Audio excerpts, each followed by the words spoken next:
a necessidade de uma visão integradora de defesa, de cooperação internacional, com a superação das divergências ideológicas e medidas efetivas para a manutenção da renda e do emprego de cada um dos cidadãos. Ressalte-se ainda a ajuda mútua de institutos de pesquisas, as organizações não governamentais, o terceiro setor, numa parceria público-privado para o enfrentamento da crise, com estratégias calcadas no desenvolvimento da telemedicina, dos biofármacos, de novas vacinas, medicamentos com a anuência dos pacientes, mostrando aí também os professores com seus cursos à distância para não se isolarem dos seus alunos. Nesse contexto, nós temos novas pesquisas, novas vacinas, novos contextos de inovação tecnológica. E essa elaboração de cenários, ela nos permite que no processo de planejamento estratégico, as incertezas do futuro sejam identificadas e compreendidas, como no caso de guerras, de conflitos, pandemias, como o meu caso do coronavírus 19 ou Covid-19. Eu vou escolher aí coronavírus 19 para que a gente possa desenvolver esse contexto. O que nós temos que fazer? Nós temos que obter, com base na apreensão da realidade atual, da pandemia do coronavírus 19, uma percepção comum e compartilhada de futuros alternativos para dirimir os problemas. Cenários, então, definidos como a descrição de futuros. Futuros plausíveis, nós tentamos, mas nós não sabemos, porque cenários não é a realidade. É toda uma prospecção que pode ser verdadeira ou que pode resvalar em outros contextos os quais nós não estávamos preparados. Então, esses cenários podem nos levar à concretização de fatos. E para Godet, os cenários são ferramentas usadas para estimular a imaginação, reduzir inconsistências, criar uma linguagem comum, estruturar o pensamento coletivo e permitir a apropriação para os tomadores de decisão. Do ponto de vista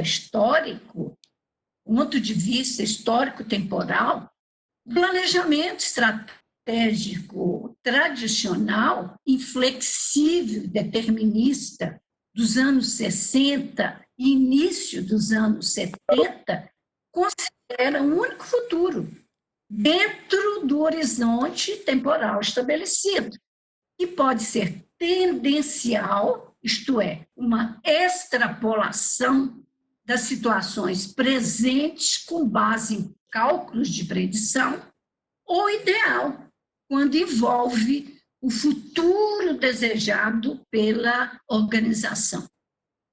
Nas duas situações, admitia-se que o futuro era previsível e quantificável, desde que fossem empregados modelos econométricos bem fundamentados e calibrados.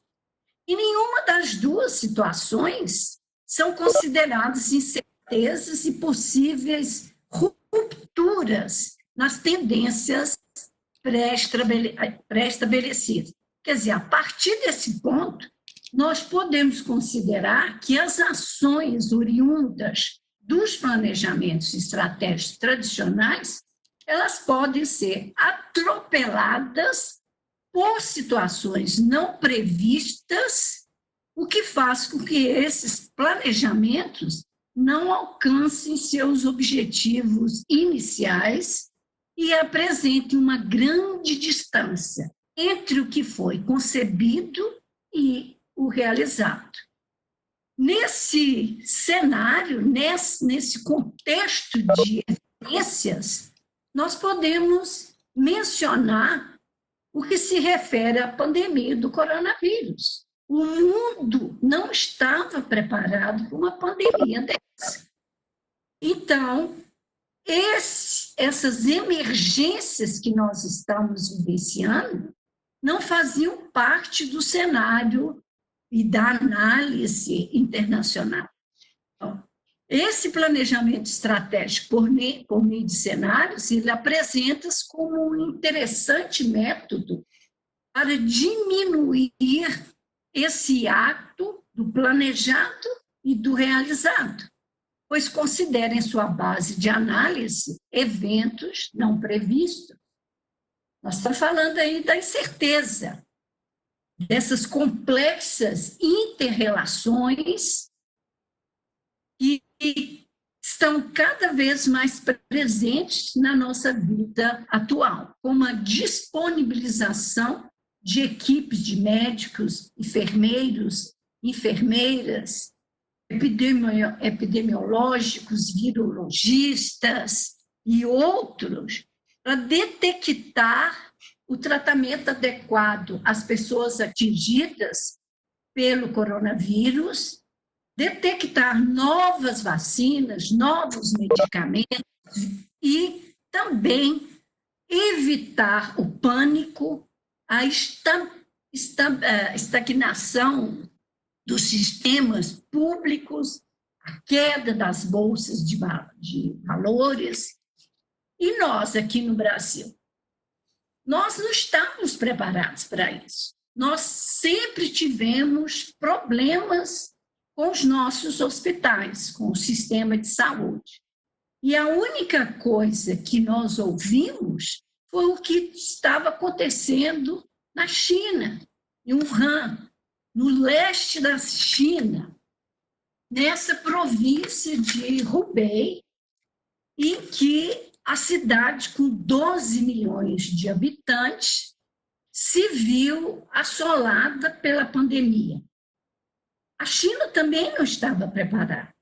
A China estava se preparando para comemorar o Ano Novo Chinês e que os cidadãos, eles têm licença governamental para se ausentarem do trabalho, para viajarem, para visitar suas famílias, seus amigos. São 2 semanas completas em que ele se locomove pelo mundo inteiro.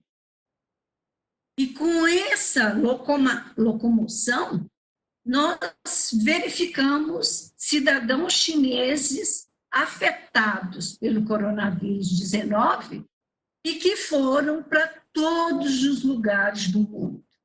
De repente, esse vírus sorrateiramente chegou na Europa, na Ásia, na África, nos Estados Unidos.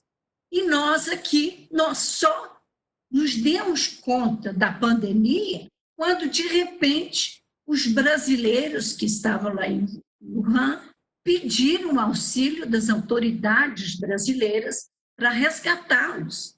Eles estavam isolados com as suas famílias e já não tinham mais condições de sair, de se alimentar, de permanecer naquele lugar.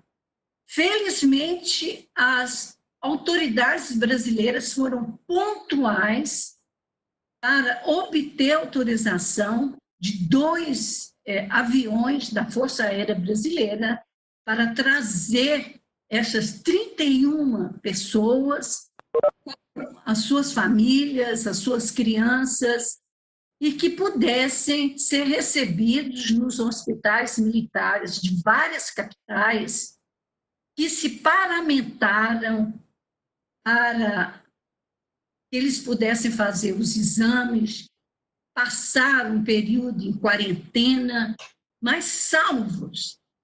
E, nesse contexto, o que nós temos? quando a gente verifica essas medidas de contenção sanitária, que logo depois foi promulgada, não só no Brasil, mas nos outros países. Nós temos aí a teoria da imprevisação, que alguns teóricos analisam, e ela adentra em fatos, em desafios políticos, econômicos e sanitários, para verificar que tipo de ação os chefes de estados, com seus ministros e especialistas, quais ações devem ser tomadas. Pensem no papel do juiz. Um juiz que tem que dar um veredito aberto, íntegro em determinadas questões. O compromisso do juiz com a verdade, assim o compromisso dos nossos chefes de Estado, dos nossos políticos, do nosso Congresso. Se um juiz ele tem que analisar a quebra de contrato, uma inadimplência ou uma apólice de seguro, o veredito dele tem que ser imparcial, verdadeiro. Aí nós vamos entrar nos princípios fundamentais do direito. É a proporcionalidade, a razoabilidade, a equidade, isonomia e a moralidade. Nós temos que agir de forma ética, ilibada. Então, os desafios econômicos, eles reverberam preocupações com o mercado de ações flutuantes, na área de serviços, na produção, na rotina dos trabalhadores. E uma das análises que eu fiz foi de uma empresa norte-americana, Sequoia Capital, uma das principais firmas de capital de risco do mundo, que enviou uma nota aos seus acionistas, aos seus coordenadores, no dia 11 de março, alertando que o coronavírus poderia provocar uma desaceleração econômica mundial, em níveis globais, e que o coronavírus ia mudar esse contexto de relacionamento nas nações, prolongando essa crise, alterando o ambiente de negócios e instando a cada acionista a se prepararem para choques no crescimento econômico. Ao soar o alarme, essa empresa chamou o coronavírus 19 de cisne negro de 2020. Olha, os cisnes negros são eventos raros e inesperados que causam um impacto maciço e influenciam verdadeiramente a atividade global. Vale lembrar que essa frase, ou essa modalidade, foi cunhada durante a crise econômica de 2008, fornecendo uma maneira simultânea, convincente de se analisar as crises no setor bancário e imobiliário.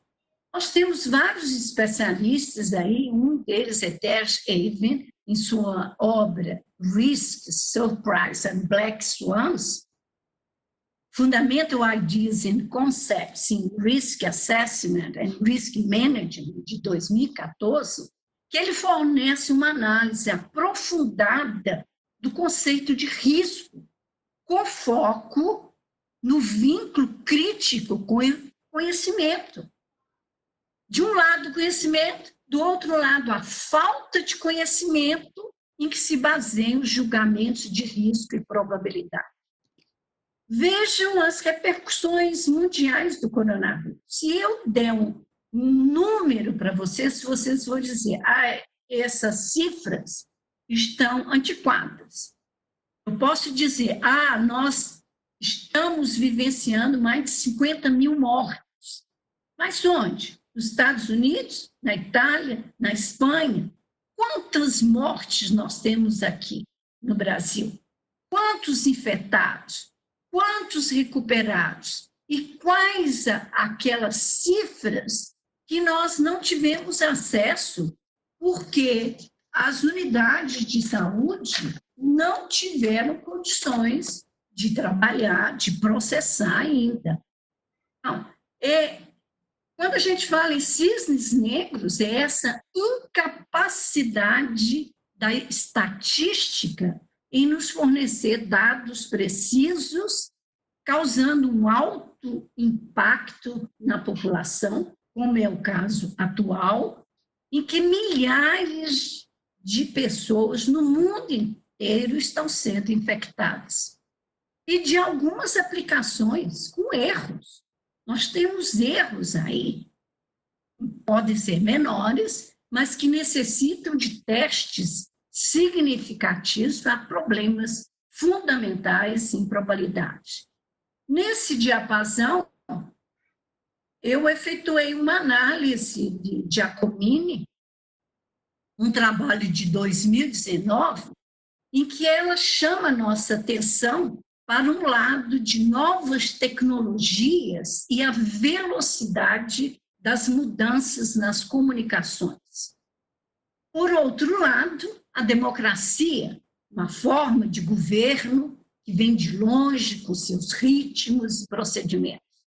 A rápida disseminação de informações é positiva, mas a influência do comportamento dos governantes tem afetado as decisões na área de saúde, as decisões emergenciais.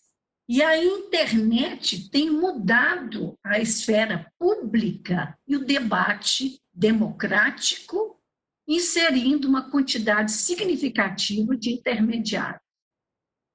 Outro questionamento: como é o nosso relacionamento com os partidos políticos e os jornalistas?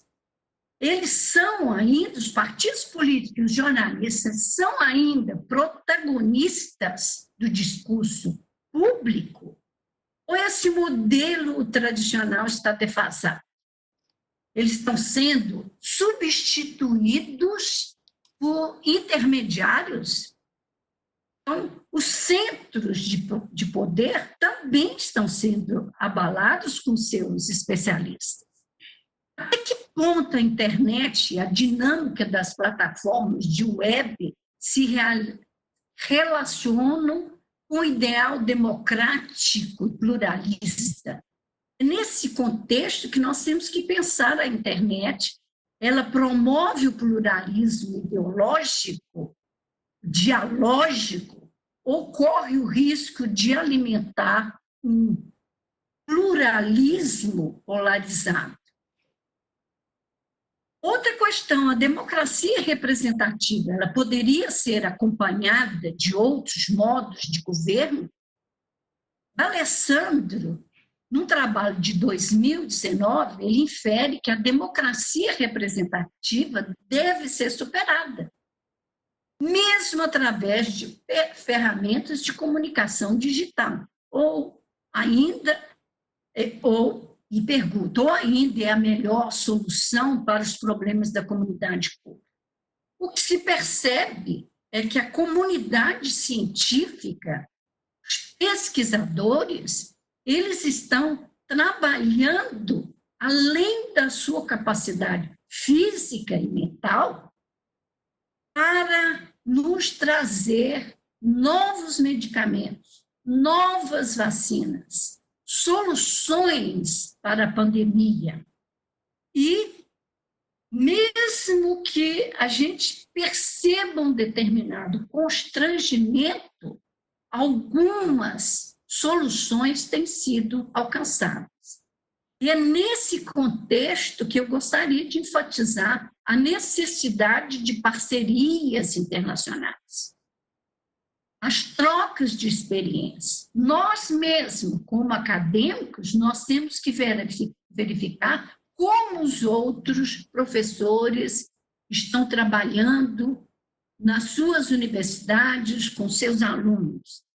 Alicerçados nesses cenários, será possível estabelecer futuros plausíveis e consistentes para o enfrentamento dos desafios do século XXI e em nível mundial, associados à segurança de cada país e ao fortalecimento da base industrial, que inclui os laboratórios químicos e farmacêuticos. Então, são cenários mundiais, mas vamos nos ater ao nosso contexto. Qual é o nosso contexto? O contexto da América do Sul, o panorama regional, que diz respeito a quê? O que nós sentimos no nosso interior? Nós sentimos a desigualdade social, a ausência de saneamento básico. O que nós verificamos com a imprensa mostrando a impossibilidade de isolamento de determinados segmentos da população são conglomerados insalubres que abrigam cidadãos em todos os países vizinhos, onde a pobreza endêmica se mescla à violência paraestatal. Ou seja, o crime organizado transnacional, a abrangência dos grupos de narcotraficantes que se movimentam através de extensas e porosas fronteiras, como a tríplice fronteira, Argentina, Brasil e Paraguai, intercambiando drogas da Bolívia, da Colômbia, com passagem pelo Peru e Paraguai. E eu pergunto, como mobilizar, como informar e proteger mais de 440 milhões de cidadãos nessas regiões que vivem à margem da sociedade, aglomerados aí nas suas favelas, nas suas vielas, nos quilombos e cortiços, sem saneamento básico, sem água potável, sem energia elétrica. Então, até o dia 15 de abril, a América do Sul já contabilizava o quê? Mais de 58 mil casos de coronavírus, e o Brasil é o país mais afetado da região, seguido aí do Peru em segundo lugar, com mais de 10 mil infectados, o Chile aparece em terceiro, com mais de 8 mil casos, o Equador, que é um país lindíssimo, considerado a Suíça dos Andes, com uma letalidade exponencial, com mais de 21 mortes por coronavírus 19 para cada milhão de habitantes, um número que levou ao colapso do sistema de saúde e dos serviços funerários. O Brasil se compara com a Guiana, com índices bem elevados de contaminados. Mas nós temos aí um mapa da doença que é um relógio em tempo real que está sendo desenvolvido pelo Centro de Ciência e Engenharia de Sistemas da Universidade de Johns Hopkins. E os cálculos foram feitos com dados oficiais de mortos pelo coronavírus em cada país, mas sabe-se que muitos países da região apresentam subnotificação desses dados. Vamos pensar aí no norte do Brasil, Roraima, e em 15 de abril tinha 201 casos. No dia seguinte já tinha 35 novos casos, e de repente mais 60. Os sistemas de saúde não tinham como vislumbrar um resultado e nem condições emergenciais para atender esse número de enfermos e também os óbitos, os boletins epidemiológicos da Secretaria de Saúde do Estado de Roraima, contando também com a Força Nacional, com o Instituto Chico Mendes de Conservação da Biodiversidade para preservarem a ordem em Boa Vista, a incolumidade das pessoas, o patrimônio do Estado, porque nesse momento nós temos os traficantes, temos violência, nós temos os bandidos que se aproveitam dessa situação.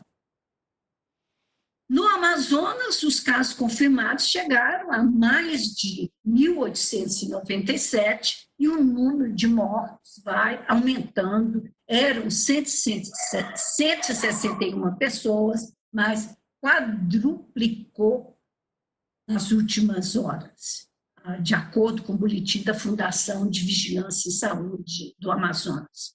Quer dizer, a pandemia do coronavírus 19 espelha as vulnerabilidades estatais em face de cenários de emergências hospitalares e sanitárias no nosso país, na nossa região e em nível global, e mostram que a necessidade de planejamento, de suprimentos, de formação de capacidades e defesa. Nós precisamos combinar esforços para responder eficazmente a esses diversos desafios que se interligam e apresentar soluções imediatas. Eu poderia continuar falando ali da tríplice fronteira, com muitos dados, mas vamos pensar na cooperação internacional.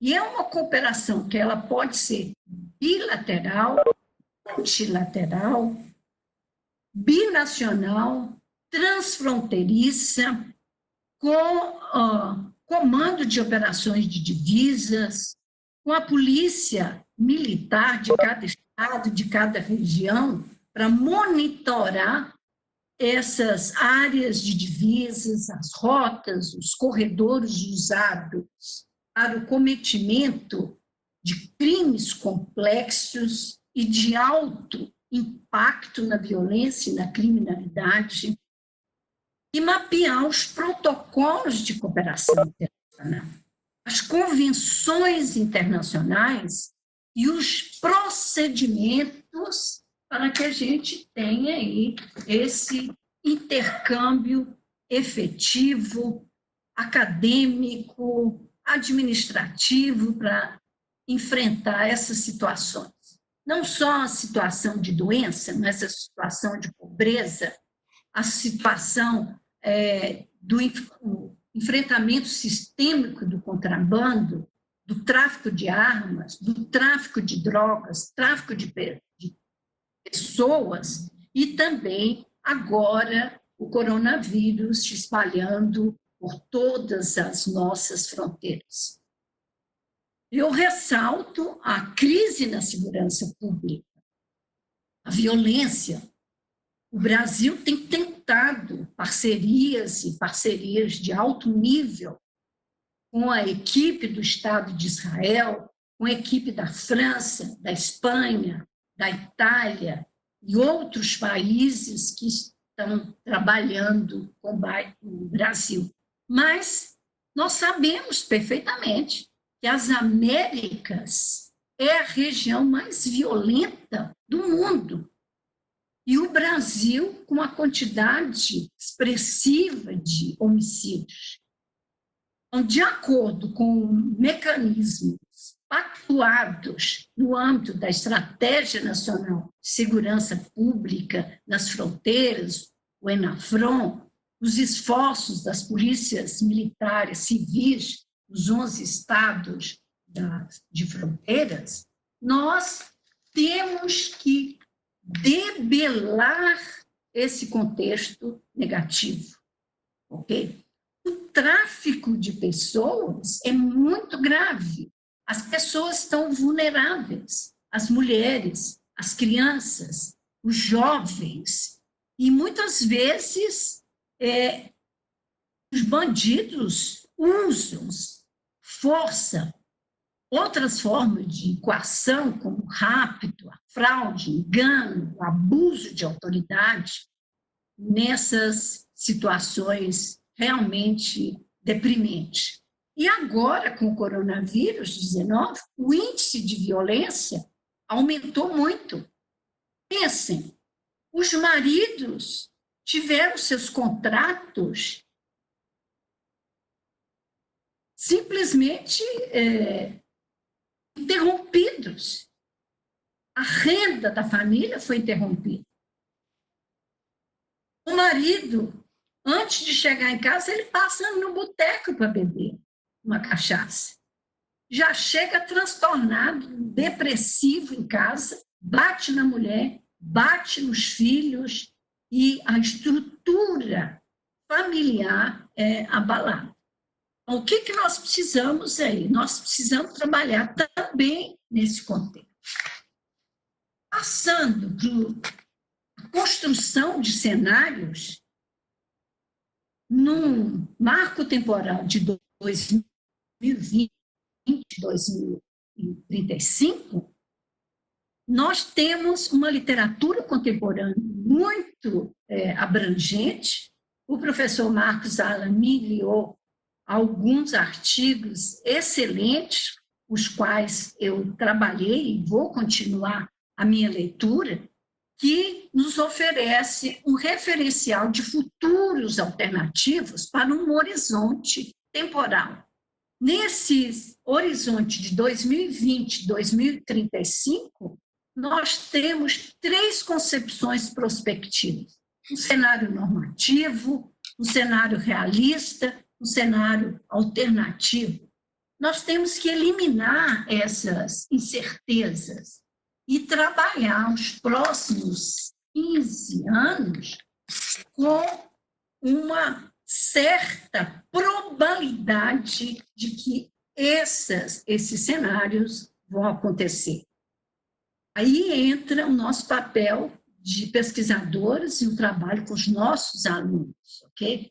Esse cenário normativo mostra uma multipolaridade mundial, uma disputa pela hegemonia mundial entre Estados Unidos e China, com o fortalecimento da bipolaridade.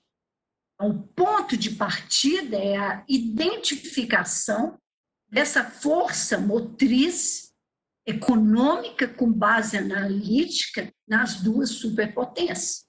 A China está aumentando, incrementando o seu desenvolvimento, as suas pesquisas, as suas parcerias internacionais e sofrendo também embargos dos Estados Unidos, as exportações estão sendo sobretaxadas e existe aí uma suspeita, uma incredulidade do governo norte-americano em aceitar esse desenvolvimento da China.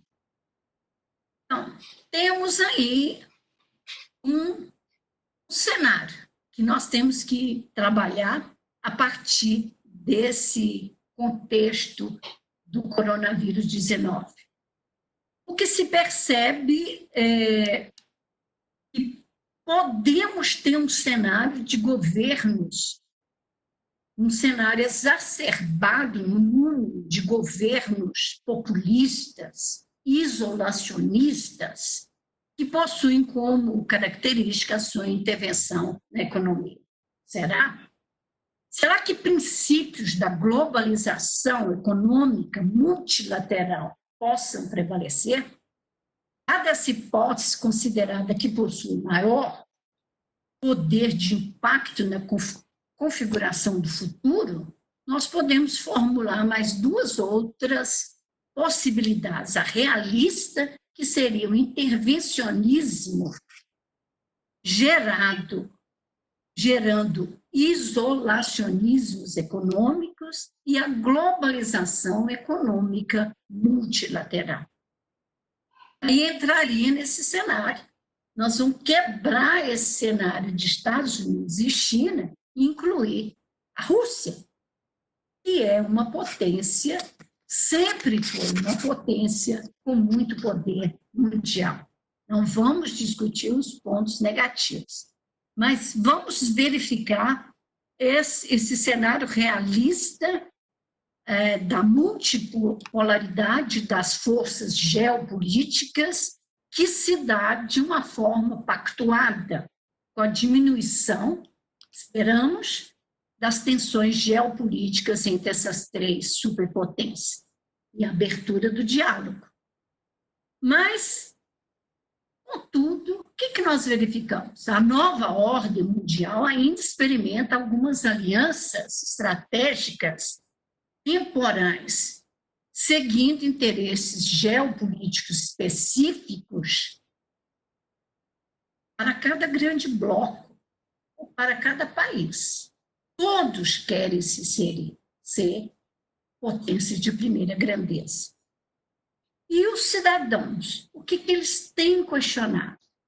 Aí vamos levar o nosso pensamento para a Ásia. Os países islâmicos, para a Austrália, para a Nova Zelândia, para o continente africano, eles estão recebendo o modelo ocidental de democracia participativa e representativa. Isso continua presente? Ou nós estamos esfacelando esse modelo? Nós verificamos uma descrença das populações. As populações não estão mais acreditando nos seus líderes, nos partidos tradicionais. E o que se vê é as desigualdades cada vez mais assintosas geradas pela globalização. É um contexto de mídias sociais que revela a cada um dos cidadãos essas negatividades, vulnerabilidades estatais. Um cenário alternativo, e eu vou pedir ao professor Marcos Alla para me ajudar, são cenários mundiais realizados por diversos autores, grupos profissionais, como o recente trabalho da Global Business Network, que forma 4 cenários decorrentes da combinação das alternativas. Os alunos de relações internacionais sempre trabalharam muito bem esse contexto. Integração e fragmentação, globalização e regionalização. E o estudo de David Skidmore apresenta cenários semelhantes ao combinado: integração, fragmentação, com hegemonia multipolar e unipolar. E os cenários globais analisados por Peter Schwartz, Leiden, de Long Boom, também traçam futuros. Quer dizer, apesar do tabuleiro de poder ressaltar a disputa entre Estados Unidos, China e Rússia com a pandemia do coronavírus 19, acentuou-se a desconfiança. Cada um dos países desconfia do outro. Os Estados Unidos culpam a China, demonizam a China, porque a China criou, espalhou o vírus e também criticou e rompeu com a Organização Mundial da Saúde, porque a Organização Mundial da Saúde não avisou dos perigos e também da abertura e das fronteiras, os voos incessantes. Então, a gente tem um cenário que realmente é bem difícil.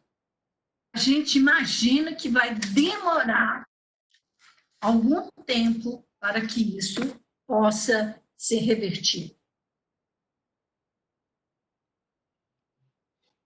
Mas nós temos que superar os obstáculos. obstáculos jurídicos, políticos, para o bem-estar social. E, ao abordarmos as superpotências, essas coalizões, ou também os acirramentos das tensões, nós temos que abordar o papel do Estado, as reivindicações da população, os interesses da coletividade voltados para o bem-estar social e a luta histórica pelos direitos humanos. Nós refletimos sobre uma construção axiológica de processos que se abrem com o surgimento e a consolidação de experiências de convergência social, de confrontação contra as políticas neoliberais, evidenciando um crescimento qualitativo na politização das lutas em prol da dignidade humana. Quer dizer, a partir da análise dos direitos humanos sob uma perspectiva geral, verifica-se que eles não podem se dissociar da proteção dos valores básicos, mas como a vida humana, a dignidade, a liberdade, a igualdade e a propriedade. Esses valores sublinhados são comuns e protegidos pela maioria das culturas e religiões. No entanto, o degrau dos mandamentos morais para a articulação dos direitos humanos primeiro se fundamentou na Europa durante o Iluminismo. A ideia dos direitos do indivíduo como sendo natural, inerente, inalienável, emergiu da doutrina do direito natural. Nós estudamos John Locke, Jean-Jacques Rousseau e outros filósofos do século XVII e XVIII e demais escolas do pensamento filosófico que estavam assentadas nesse conceito de direitos humanos, como o liberalismo político, que postula a liberdade dos indivíduos de viverem sem interferência do Estado e de outros atores, filósofos como Immanuel Kant, John Stuart Mill, e o princípio da democracia, quer dizer, a liberdade dos cidadãos de tomarem parte nos processos governamentais. Essa tomada de decisão tem que ter a participação popular. Esses são fundamentos filosóficos clássicos diversos, mas que fundamentam os direitos humanos, direitos civis e políticos, denominados como a primeira geração de direitos humanos. A conjuntura atual diz respeito ao contexto socioeconômico e a correlação de forças articulada à organização da sociedade, enquanto o Estado de Direito implica o reconhecimento da cidadania e do pleno funcionamento dos poderes executivo, legislativo e judiciário como condição para a afirmação dos direitos, sem conflitos. Aí nós temos a lei e a ordem. A lei e a ordem, elas não podem ser violadas. E o mais importante agora é fazer um balanço dos efeitos devastadores da pandemia sobre a população mundial, na eficiência do sistema de saúde pública, na preparação para emergências, o planejamento baseado em capacidades, com infraestrutura, pessoal, essas potencialidades da telemedicina, e o Brasil tem que se enquadrar como líder regional no desenvolvimento e na democracia. Esse contexto é importantíssimo para nós. No cômputo final, nós, com questionamos essa chegada do coronavírus 19 ao Brasil e todas as medidas futuras que o Brasil vai tomar em termos políticos, econômicos, sociais, na área de ciência, na área de tecnologia, na área da inteligência, em identificar cenários atuais e essas possibilidades. Como perspectivas futuras, o que se espera das organizações civis e militares é que exerçam seu poder e influência sobre questões vitais e emergentes da saúde pública, desenvolvimento econômico, redução das desigualdades sociais, que são alicerces sólidos para a educação, geração de emprego e renda. Muito obrigada. Obrigado, professora Leila.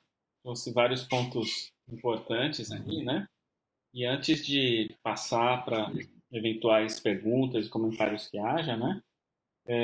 Trazer que muito do que a Leila está apresentando hoje é fruto das pesquisas dela agora em desenvolvimento, pensando como aplicar a avaliação de cenários para o contexto avaliação de cenários para o contexto aí da crise da Covid-19, né? E por coincidência, eu estou esse semestre lecionando, né, a disciplina de avaliação de cenários, por isso a gente tem trocado algumas ideias, né? E quando ela estava comentando essa questão de cenários alternativos, né? Hoje já no Brasil tem bem consolidado uma área de como cenários, muito inspirado na escola francesa, e hoje em dia o IPEA puxa muito nessa discussão de cenários alternativos, e é fundamental para os cientistas sociais, gente que trabalha na área de cooperação, direito, utilizar muitas dessas ferramentas de cenários para pensar o que temos por vir, né? Cenários, ele vai muito além de uma questão de futurologia, não é isso? É basear em elementos que a gente olha na realidade e ver quais são as alternativas que podemos construir para o futuro, né?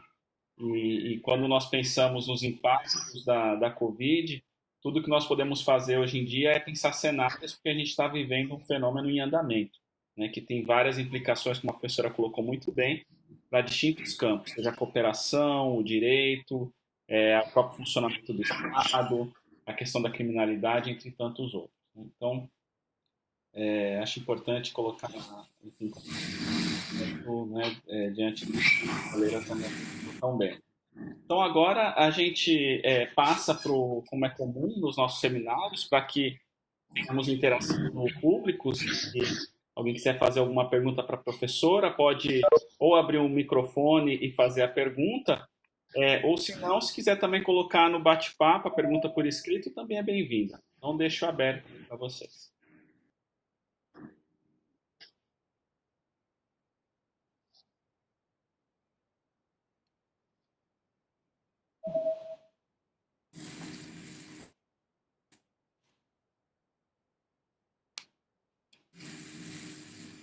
Bom, tem uma pergunta aqui do Pedro. Estou vendo duas, dos Estados Unidos e protagonismo paradiplomático. Eu perdi a primeira pergunta. Vou colocar aqui então, né? A pergunta que está aqui, primeiro do Pedro, ele coloca assim: nos últimos. Vai entrando aqui, é difícil, aí vai rolando, mas eu vou tentar. Isso é ótimo, isso é maravilhoso. Bom, a pergunta do Pedro é: nos últimos meses tem havido uma tensão crescente entre o poder federal e os poderes estaduais no Brasil, com o correspondente aumento do protagonismo da esfera subnacional. Nesse contexto, como a senhora observa o papel da paradiplomacia dos entes subnacionais brasileiros na cooperação Sul-Sul? É possível visualizar um cenário em que esse protagonismo paradiplomático tem importância no pós-crise? A senhora prefere que eu vou lendo uma por uma ou vamos em bloco, professora? Não, vamos discutindo, né? Isso, tá bom. Então vamos por essa e depois a gente lê a pergunta do Eric Guilherme. Eu acho que, no momento, o Brasil não está trabalhando com essa cooperação Sul-Sul. O Brasil está enfrentando aí uma crise política muito séria, interna.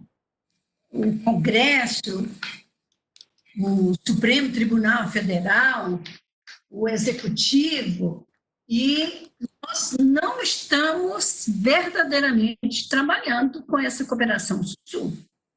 Eu espero que esse momento de tensão passe e que a gente possa voltar a essa nossa cooperação Sul. Nós trabalhamos muito com cooperação Sul. Pensem nos países que estão necessitando de equipamentos médicos, respiradores, máscaras, luvas, remédios, e também de especialistas. Cuba está mandando os seus médicos e enfermeiros para o exterior para ajudar. E nós?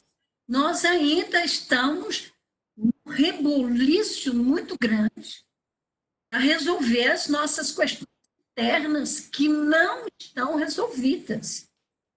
A população não aceita mais o isolamento, o número de infectados continua a crescer e, como nós temos essa vulnerabilidade econômica, as pessoas precisam trabalhar, elas têm que sair.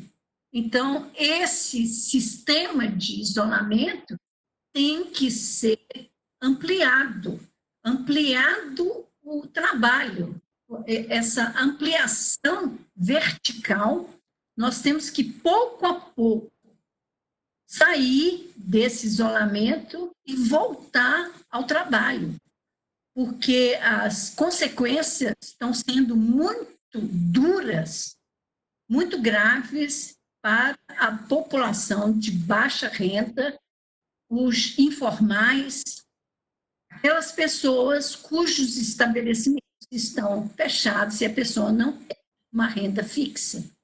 Então, esperamos que essa cooperação do Sul volte a funcionar nos mesmos moldes ou melhor do que no passado.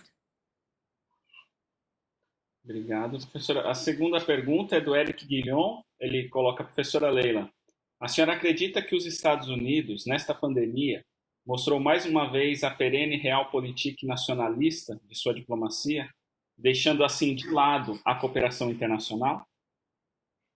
Com certeza. Aí, realmente, é o domínio da superpotência hegemônica dos Estados Unidos, e mesmo com a crise e com os atritos com a China, vejam, os Estados Unidos precisaram da China e atropelaram as nossas compras.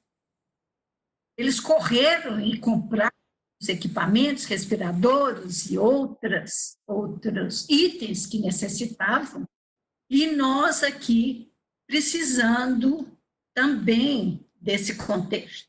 Então, a gente verifica, você critica, demoniza o inimigo, mas precisa dele. E, nesse momento, os Estados Unidos voltaram ao passado da realpolitik. Muito bem. A próxima pergunta é da Luciana Borges, né? Foi nossa aluna do programa, por sinal, da turma dela, recebeu o prêmio de melhor dissertação, né? Trabalha com saúde pública. E a Luciana pergunta o seguinte: a senhora exaltou muito bem o contexto específico da América Latina em termos de determinantes sociais da saúde.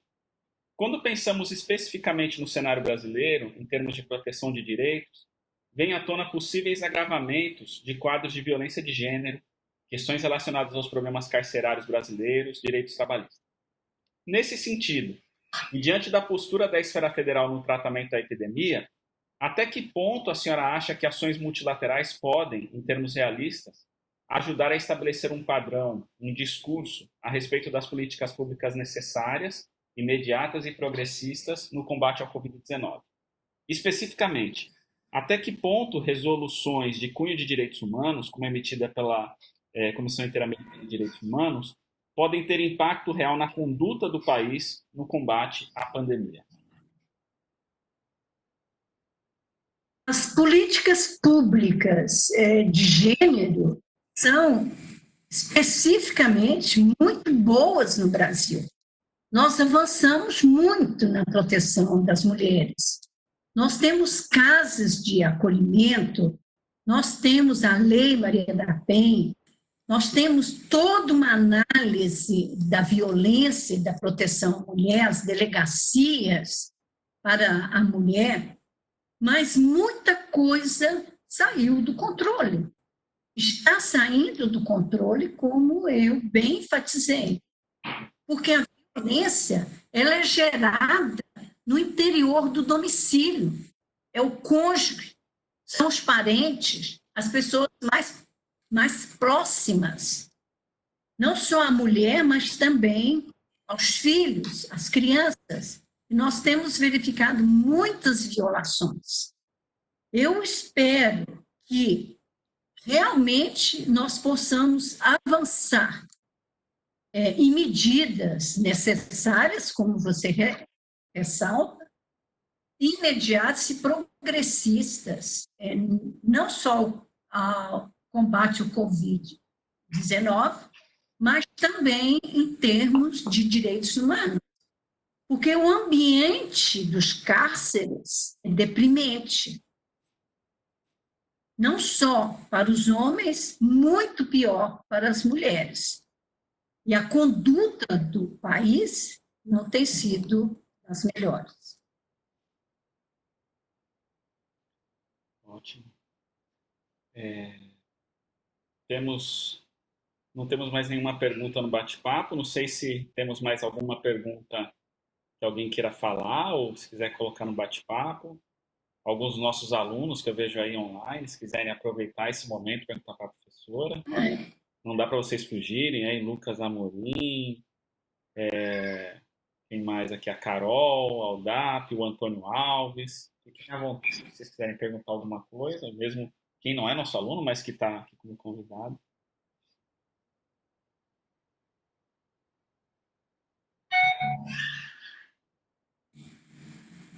Chegou mais uma pergunta aqui, do Eric Guilherme.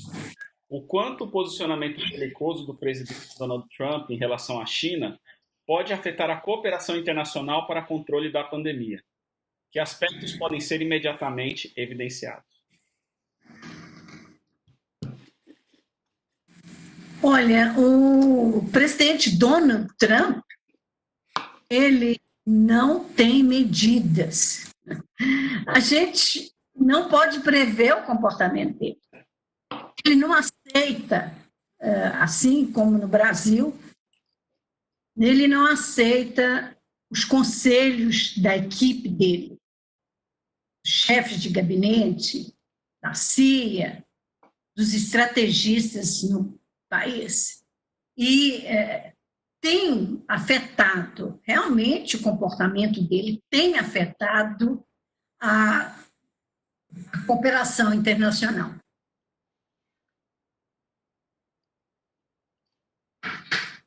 Porque ele não aceita os norte-americanos infectados.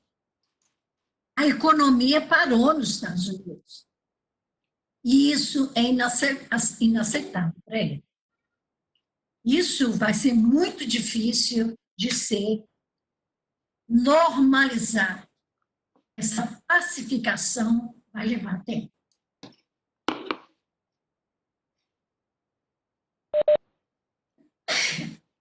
Outras perguntas ou comentários?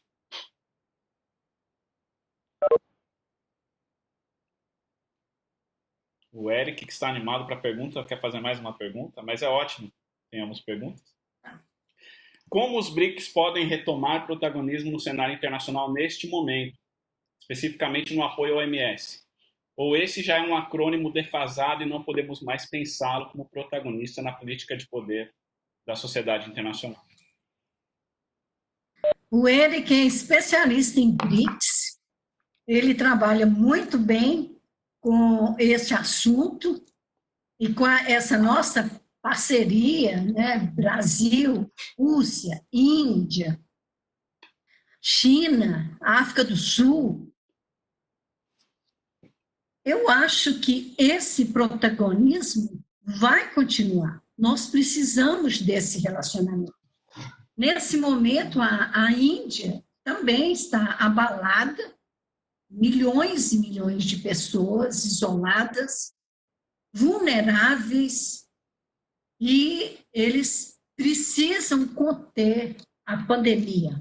Além de trabalharem nos outros setores, tem que trabalhar com a fome, com a miséria, com a ausência de habitações confortáveis.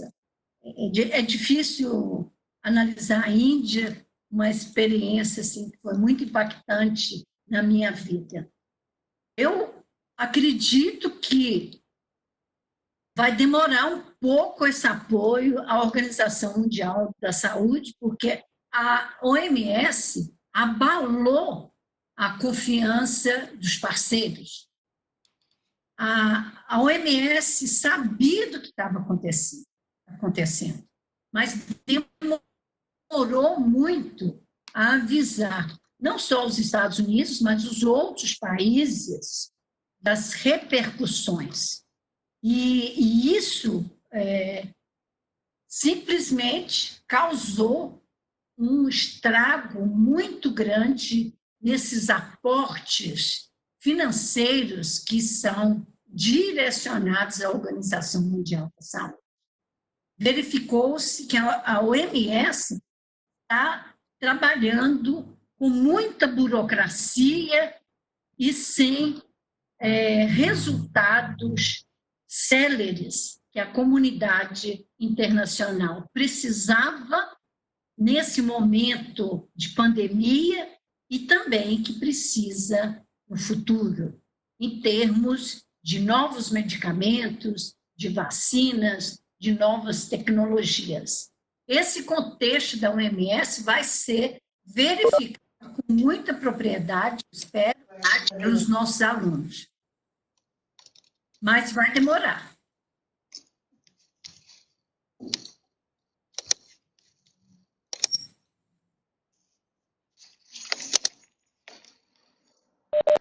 Alguma outra pergunta ou comentário?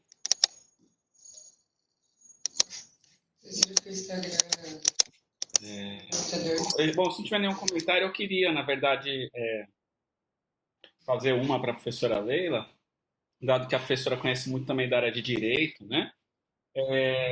Professora, você vê que essa crise, ela pode ter um impacto grande na mudança de legislações de países na questão do direito à saúde, assim, porque a gente tem visto que alguns países claramente não estavam preparados, né?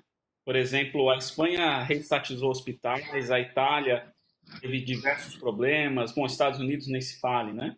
Como que a senhora vê, com a experiência que a senhora tem também na área do direito, a possível assim ajuste que algumas constituições ou que, enfim, o regramento interno de cada país pode ter que fazer diante da incapacidade que algumas legislações se mostraram de lidar com a garantia ao direito à saúde, né?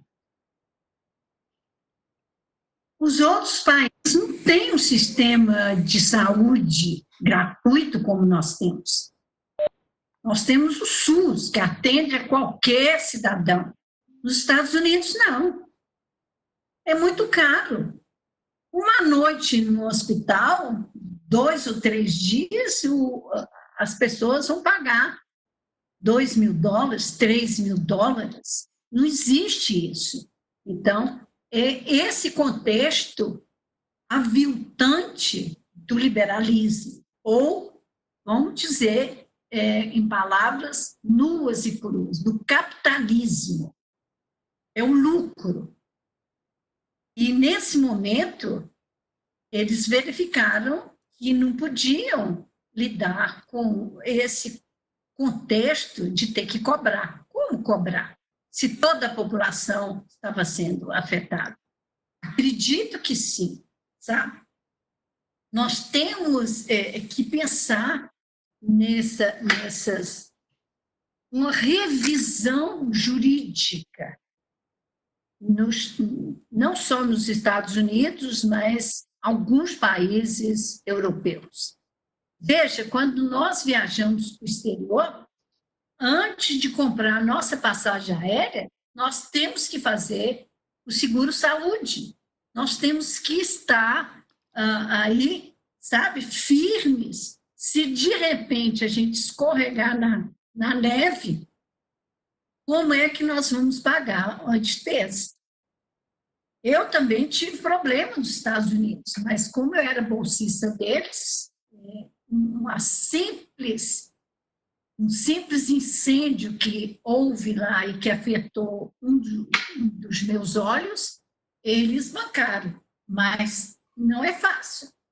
Uhum.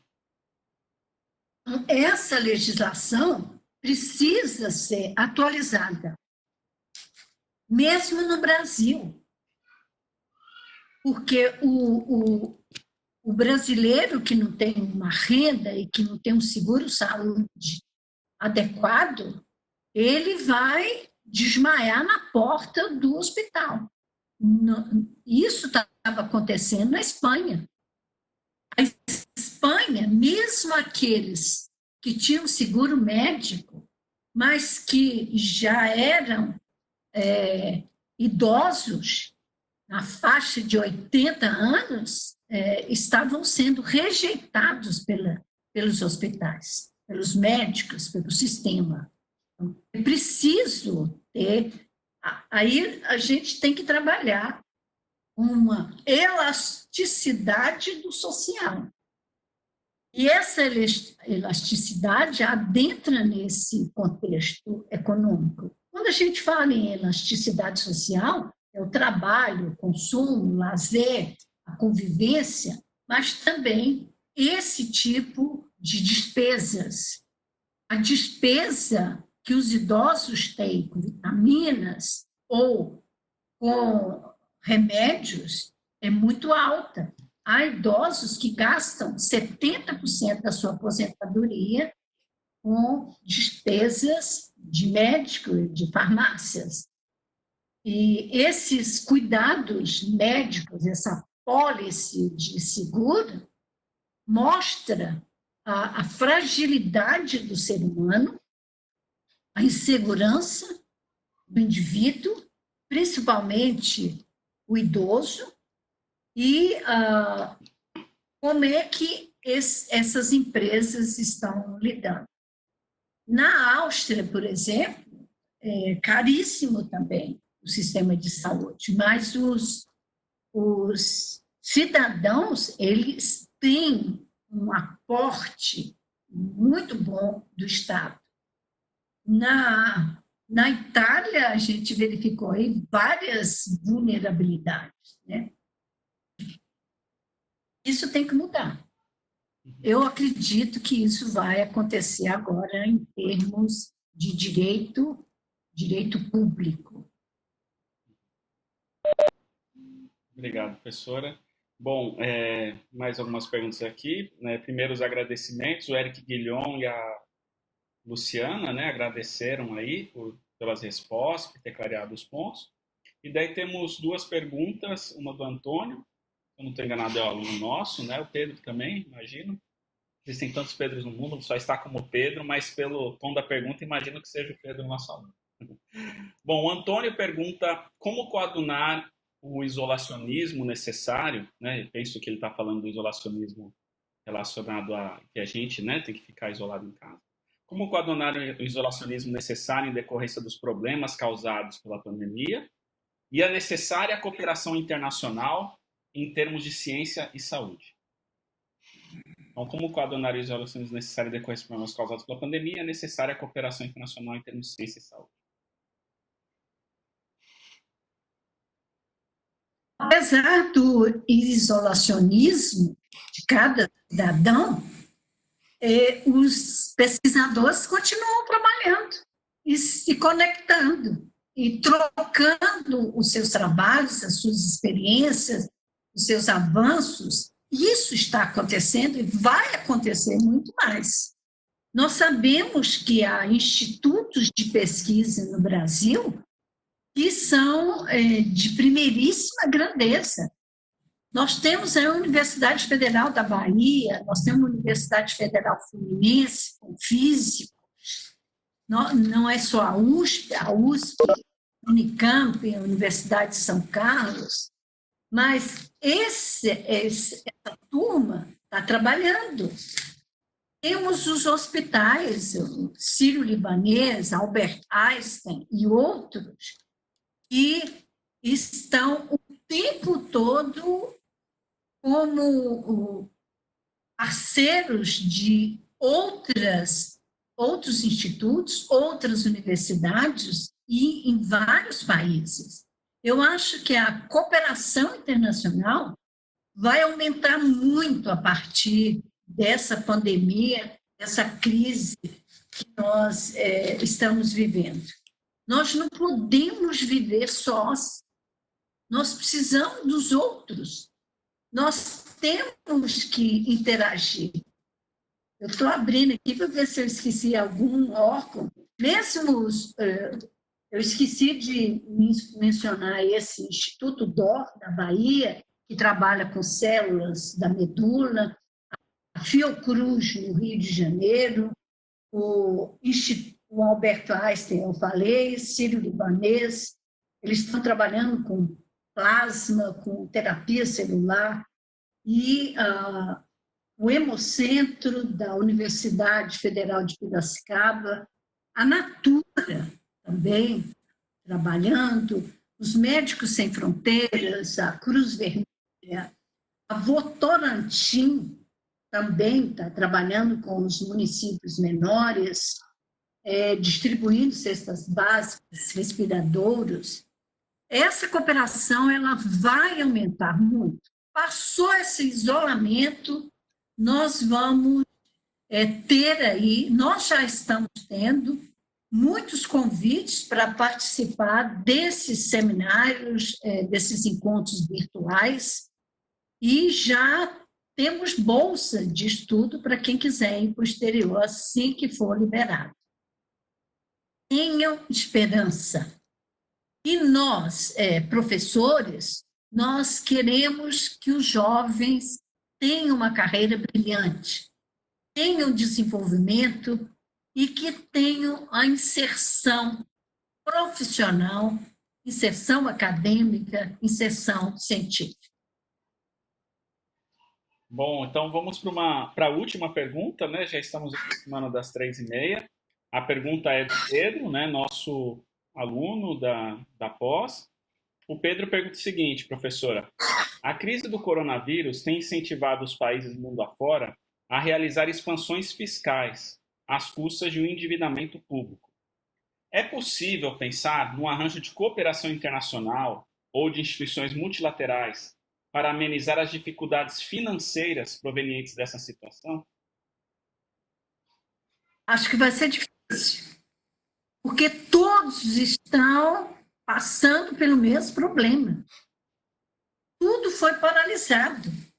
Mesmo os Estados Unidos, que disponibilizaram aí 3 trilhões, e está disponibilizando mais recursos financeiros para a crise, o governo do Brasil, por exemplo, esse dinheiro vem de onde? O governo não tem dinheiro. O dinheiro somos nós que pagamos, são os impostos. Essa juventude tem que estar inserida no mercado de trabalho para colaborar. E não acredito que vai ser fácil lidar com os organismos econômicos. Fundo Monetário Internacional, Banco Mundial, Organização Mundial do Comércio, não vai ser fácil. Mas o que nós pensamos é que precisa ter uma reestruturação nas Nações Unidas e nas suas agências como um todo. E nessas agências entram as agências econômicas, bancárias, a trazer perdão de dívidas e auxiliar também os países que estão num contexto catastrófico e financeiro. Bom, muito obrigado a todos que fizeram perguntas, né? Quero mais uma vez agradecer a professora Leila, acho que foi ótimo. Todos aqui que têm se manifestado têm agradecido, né? Enfim, dizendo que foi muito enriquecedor o aprendizado de hoje à tarde com a professora. Quero somente reforçar, né, que o programa de pós-graduação em Ciência Política e Relações Internacionais tem feito esses seminários toda quarta-feira, às 14 horas. Na próxima semana, nós teremos o tema são atores religiosos e construção da paz. Uma das nossas discentes, a Camila Alves Félix, vai apresentar sua pesquisa e também haverá 2 professores convidados que falarão do tema e comentaram o trabalho dela. O professor Fábio Nobre, da Universidade Estadual da Paraíba, e o professor Nivaldo, da ACES Caruaru. O Nivaldo tem uma larga experiência em ONGs internacionais, tratando esse tema, né, do papel das ONGs religiosas. Então, fica o convite a todos vocês para a quarta que vem. Deveremos divulgar em breve no nosso Instagram e também em outros meios aí, para que todos possam estar presentes. Então, obrigado mais uma vez, professora. Foi ótimo. Assim, pelo feedback dos alunos, comentários, nota-se que todos gostaram bastante. E esperamos a todos na próxima quarta-feira. Muito bom. Muito obrigada, professor. Vamos continuar aí avançando nesses seminários e no nosso diálogo com os nossos alunos, nossos colegas professores, especialistas, alunos aí de várias partes do Brasil. Muito obrigado, um grande abraço a todos. Abraços a todos, boa tarde. Obrigado, professora. Fala aí. Essa é a nossa professora Diamante, doutora internacional. Orgulhamos de você, doutora Leila. Beijos.